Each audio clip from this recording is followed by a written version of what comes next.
Well, hello and welcome. I'm glad that you're here with us again today as we continue our chronological read through of the Bible. Today we're going to read six more Psalms. We begin with Psalm 89, and at 52 verses, Psalm 89 is lengthier than many Psalms. It speaks of David. It invokes God's covenant with him to deal with whatever the present situation is that the psalmist is in. Verses 1 and 2 of the psalm open with praise for the steadfast love of God. Verses 3 and 4 tell of God's covenant. 5 to 14 remind us of God's power to uphold the covenant. And verses 15 to 18 tell us of the security that God provides for his people. 19 to 29 recount the promises of God that were made to David. The psalmist then elaborates the terms of that covenant in verses 30 to 37 before ending with an extended question that takes from verses 38 to 51 of how long. That question, of course, is based on the current troubles that the psalmist is dealing with. But it's valid for us today as well. For the psalmist, the answer of how long was answered in John the Baptist. For us, the question of how long will be answered with the return of Jesus, as he promised when he comes back at the end of the age.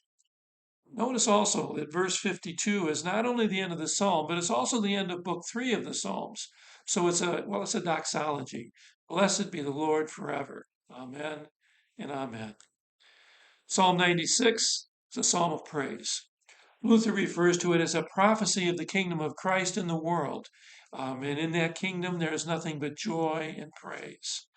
The Lutheran Study Bible notes that the psalm was written for a joyous occasion, namely when King David brought the ark to Jerusalem, something that we just read about a couple of days ago.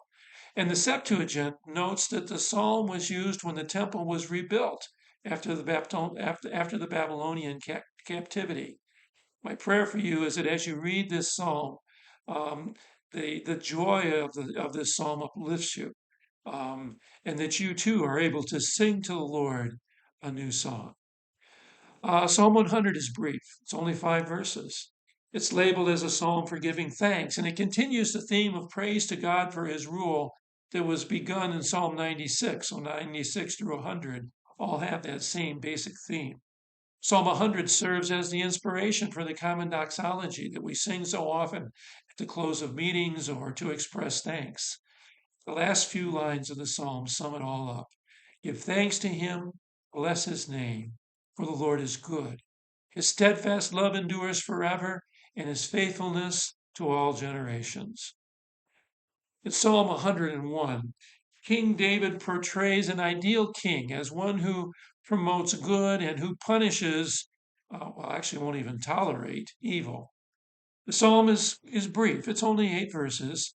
David opens by praising God for his steadfast love and justice.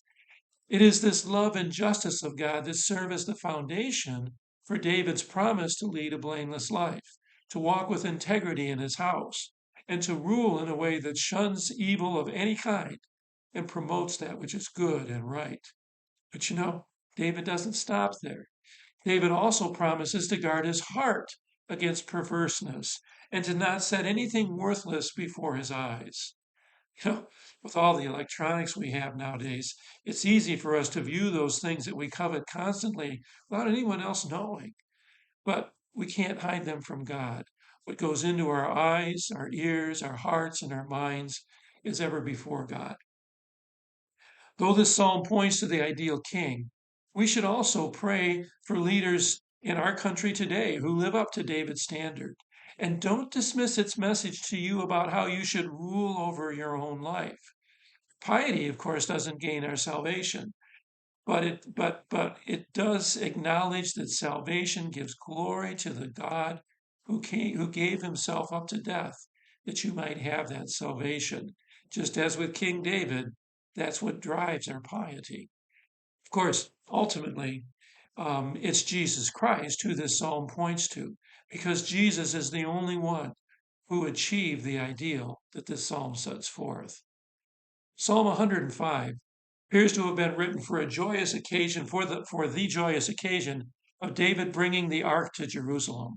The opening the opening verses of the psalm encourage people to look to the Lord for help And the remaining verses recount how God has been faithful to his covenant and to his people over all time. Faithful to his covenant with Abraham and Isaac and Jacob, faithful to his people as they were sojourners in Canaan, faithful to redeem his people from Egypt, faithful to his people during their wilderness wanderings. You'll hear about Abraham and Isaac and Jacob, Joseph and God's plagues against Egypt. You'll hear about Israel's time in the wilderness, and we'll close with a and it will close with a statement of praise. This psalm is more than just ancient history. It's a narrative of God's church. God has been faithful to his church from the very beginning to this very day. Though we're awful unfaithful to God, God is always faithful to us. So let us worship him gladly and eagerly await his return. Psalm 132 is a prayer for the Lord's blessing on the sanctuary, the temple in Jerusalem. If you recall, King David had wanted to build this house for the Lord that the psalm speaks of, but God told him through the prophet Nathan that that task was to be Solomon's and not his. And indeed, later, an even greater house of God was built in the church through Jesus Christ. As we read through this psalm, we'll find that it neatly breaks into three sections. The first 5 verses recall the desire of King David to build the Lord's temple, a desire that was initially encouraged by the prophet Nathan. The second section goes on from verses 6 through verse 10, and it tells of the support of all of Israel for that project. Though King David wasn't allowed to build the temple, he was able to make many preparations for it, to gather the materials, and to rally the people to the project. And here we see the support the nation had for this endeavor. Third section, verses 11 to 18, get to the heart of the matter. These are the verses with a messianic overtone. God promises that the throne will remain in David's line if his descendants remain faithful. Well, God kept that promise that the throne would remain in David's line, even though the descendants of King David did not all remain faithful to God.